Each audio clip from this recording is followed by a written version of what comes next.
आज मैं कर रही हूँ और एक अपठित गद्यांश। मैंने 1 से 6 तक किया हुआ है।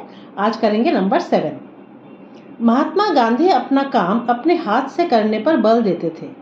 वे प्रत्येक आश्रमवासी से आशा करते थे कि वह अपने शरीर से संबंधित प्रत्येक कार्य, सफाई तक स्वयं करेगा। उनका कहना था कि जो श्रम नहीं करता है वह पाप करता है और पाप का अन्न खाता है। ऋषि मुनियों ने कहा है, बिना श्रम किए जो भोजन करता है वह वस्तुतः चोर है। महात्मा गांधी का समस्त जीवन दर्शन श्रम सापेक्ष था। उनका समस्त अर्थशास्त्र यही बताता था कि प्रत्येक उपभोक्ता को उत्पादनकर्ता होना चाहिए।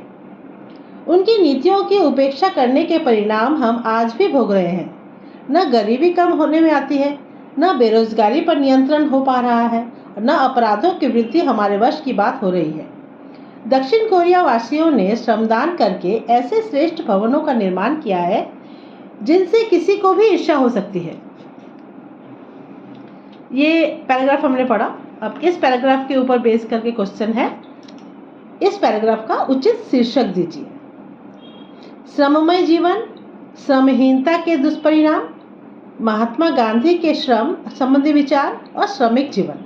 तो यहाँ पे हमने महात्मा गांधी के बारे में ही पढ़ा, तो ये होगा महात्मा गांधी के श्रम संबंधी विचार। नेक्स्ट क्वेश्चन क्या पूछा है, वाक्य का प्रकार बताइए। यहाँ पे एक सेंटेंस दिया है, वो कौन सा वाक्य है। दक्षिण कोरिया वासियों ने श्रमदान करके ऐसे श्रेष्ठ भवनों का निर्माण किया है जिनसे किसी को भी ईर्ष्या हो सकती है। यह मिश्र वाक्य है या साधारण, संयुक्त या सरल।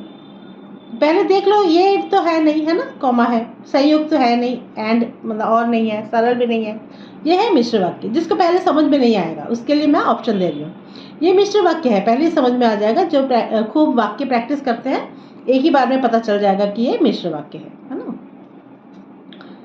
अच्छा, उसके बाद थर्ड क्वेश्चन पूछा है, गांधी जी आश्रमवासियों से किस बात की अपेक्षा करते थे। अपना भोजन स्वयं बनाने की, अपना काम स्वयं करने की, या भोजन स्वयं करने की, या उत्पादन करने की। नहीं, अपना काम स्वयं करने की।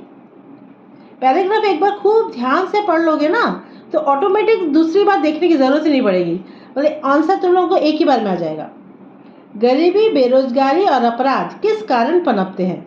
नैतिकता न होने के कारण, स्वावलंबन के कारण, परिश्रम से बचने के कारण, या भ्रष्टाचार के कारण। गरीबी, बेरोजगारी, अपराध किस कारण पनपते हैं। परिश्रम से बचने के कारण, परिश्रम से बचने के कारण। अच्छा, गांधी जी के अनुसार पाप का अन्न खाने वाला कौन है।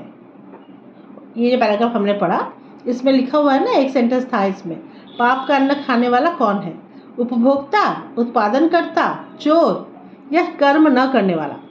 कर्म न करने वाला। तो हमारा पैराग्राफ नंबर 7 भी कंप्लीट हुआ आज। मैं फिर कल और एक पैराग्राफ करूँगी।